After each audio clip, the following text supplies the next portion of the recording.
Words are imprinted on our hard drives, our brains for the rest of our lives. It's rare that you forget someone's words, especially when they impact you in a negative way, because our brains are predisposed to negativity. Pivot in your confidence, career, and compensation with the 5-Minute Career Hack Podcast every Monday and Thursday. Now, get ready as we pour out your 5-Minute Career Hack for the week. Think about the last time you were on a team, whether it's the team you're on right now or a team you were on in the past.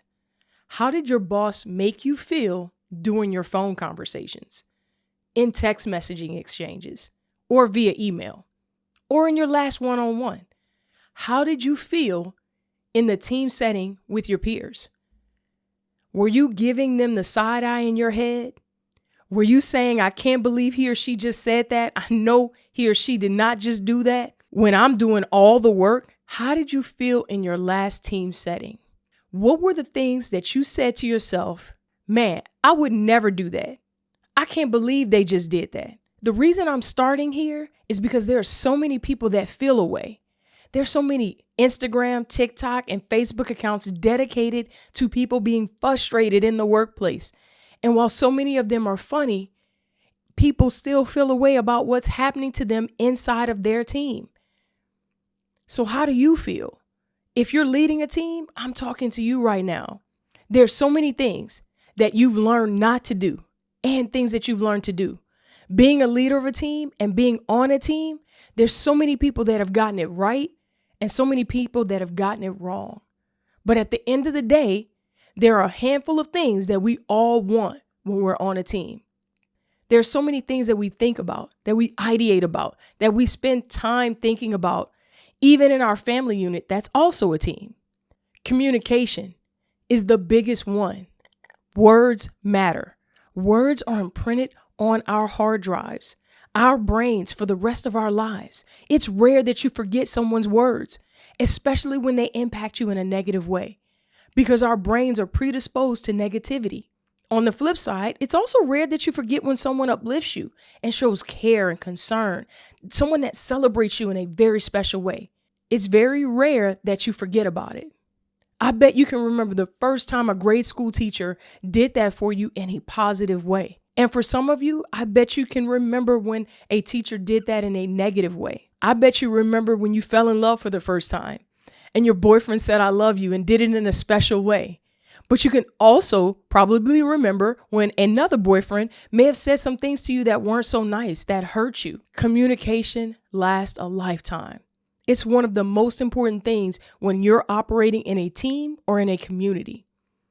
According to a study by Salesforce, 86% of employees and executives cite a lack of collaboration or ineffective communication as the reason for workplace failures.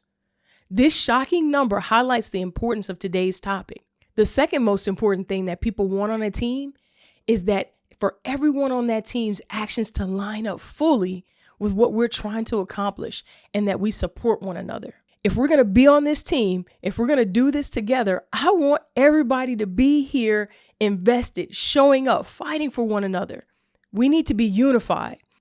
Everyone wants to know that everyone on the team's actions are about the team. If I have to look to the left or to the right, up or even down, and question whether or not my team has my back, not only am I double working with my time to deliver on objectives, but I'm also doing double time to make sure someone's not trying to stab me in the back, or someone doesn't try to take credit for my work, or someone isn't trying to use this against me, my current actions. You've probably said those things to yourself before. Oftentimes, people spend more time than they should, more productive hours than they should, more brain power than they should, focused on what their team may or may not do versus actually doing the job and supporting one another to get the job done. Everyone wants to be on a team where the actions of each team member are supportive, working towards the same objective, lifting up everyone, and ultimately not tearing anyone down by way of workload or by way of their communication, or even someone possibly stepping over someone to get to the next promotion. Teams that communicate effectively increase their productivity by as much as 25%, according to McKinsey. Let's make the decision today to be deliberate with our communication, be clear, be consistent. Let your team know what to expect. Stay tuned for part 3 of the Teamwork Playbook. I truly hope you enjoyed this episode as much as we enjoyed doing it for you. However, it doesn't have to end there. Come on over to our Facebook group community right now for free. You're going to get exclusive content that we weren't able to include in this episode as well as past episodes. We've got challenges, we've got research, we've got lives, you name it, all for you in bite-sized chunks so that you can continue this development journey. Go ahead, click the link right now in the description show notes, and we'll see you there.